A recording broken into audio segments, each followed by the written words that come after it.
Hi, Kindred. It's Oni Giri. I'm writing this ahead of time and hoping my lord won't do yet another stupid voice when he reads it to you. Don't worry, I won't.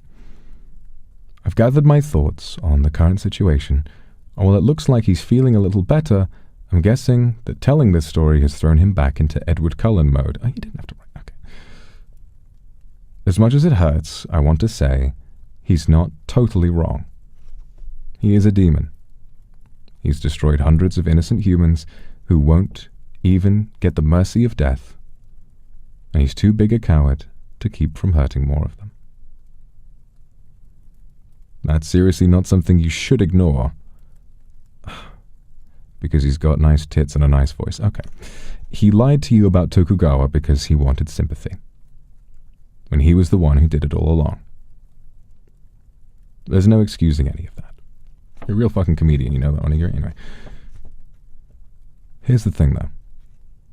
There's a difference between excusing someone's actions and forgiving them for it. My lord thinks what he's done is evil and unforgivable. But I disagree. I've been around for a long, long time, and I know what evil looks like. And I know what it looks like when someone who's done evil things without meaning to is in pain, because they don't know how to make it better. Plot twist. Evil people don't want to make it better. I'll say it again, Vox Dono. You're not evil. It's not stupid or wrong for people to forgive you. But what about the clan? And what you did to Jiro?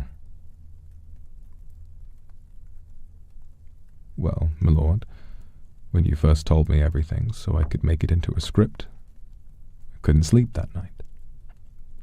I had to keep checking on the kids to be sure they'd wake up.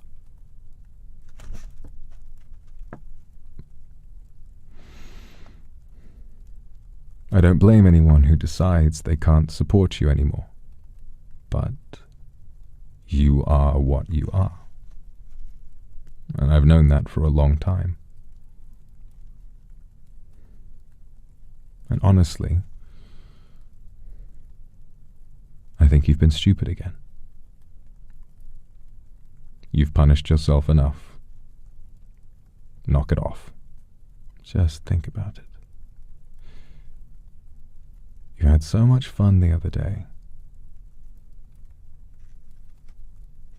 that people had a field day just putting all your laughs together. At your meet and greets, Kindred told you to your face how much you've inspired them. Think of the friends you've made since you've joined Nietzsche, all the money you raised for charity.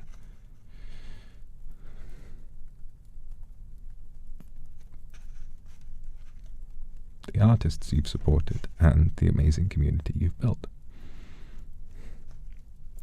It doesn't undo the harm you've done, but so what? You can't unkill anyone. All you can do is move forward.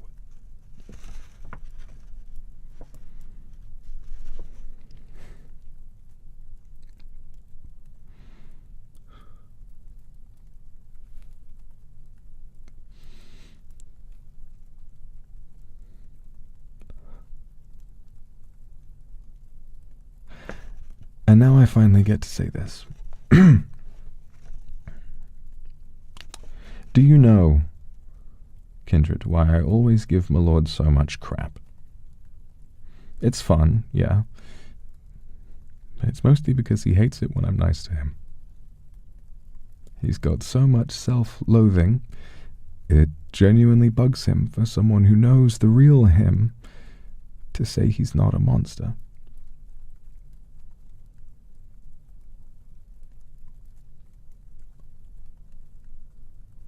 Am I?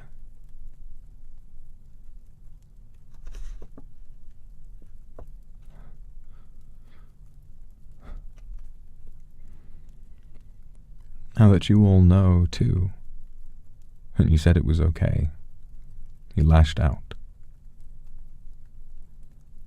Just in case we need to go through this again, head on, I'm going to say it. The wise, funny, raunchy, deeply caring dork you see on stream is the real Vox Akuma. I think the kindred have known that all along.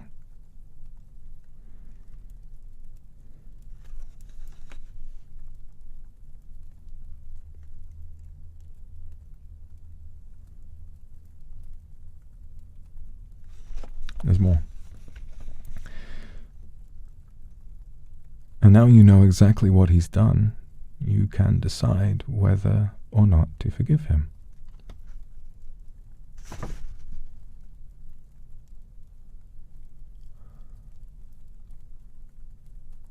Do you?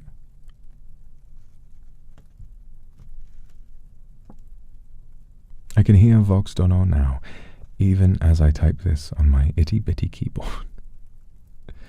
No, you only love me because of voice magic, you're all wrong. These are the tits of a killer, etc. No shit, my lord. We've always known you have a magic voice, and I've always known you're dangerous. I guess it's time to tell everyone this bit too. You all remember how I quit regular moderation and have just popped in here and there without staying at my lord's side?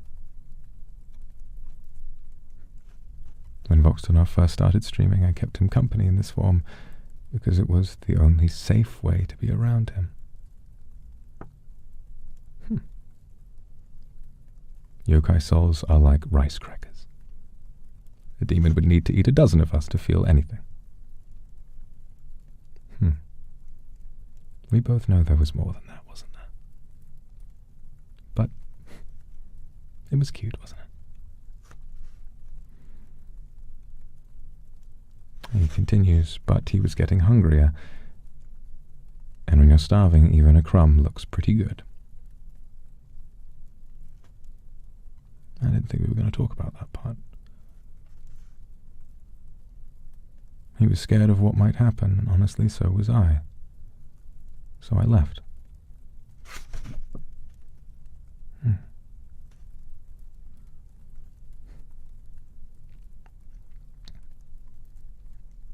There I go again. There I go again, omitting the truth. What I told you before about him feeling like I was ready, it was true. Of course it was. He'd seen me grow, but this is true as well. So this is the end of it. And guess what, Voxtono? Even after everything that's happened, knowing you could eat me or rip me to shreds completely by accident, you're still my friend. You can go on and on about what you've done and how stupid I am, but you can't tell me how to feel. And I think most kindred feel the same way. Life is too short for humans. They don't want to spend it being totally safe and sensible. You're not risking anyone's lives by continuing to do what you do. So get your head out of your ass and let people be nice to you. He says, that's about it from me. Getting to say this stuff, is pretty cool, but I do want to be clear to everyone that this is a special occasion. I'm not going to debut anywhere or release a hit single or anything. I'm old, and I'm very busy. I'll keep supporting Vox the way I do now, helping tell more of his story and mocking him from the sidelines. But it was important to me to put my thoughts out there, and I figured making the Lord read it for you was a good compromise. If he gave me a dumb voice, I'm going to sneak in while he's asleep and pee in his sock drawer. Well, there's no need for any of that. You're old and ugly enough to know better than to do that. You know I don't have many socks left that fit me. They stretch just about enough, but still, please, don't do that. Also, my high score on Suika is 3,539. God fucking... Okay. That's about enough out of him. But he's right, isn't he?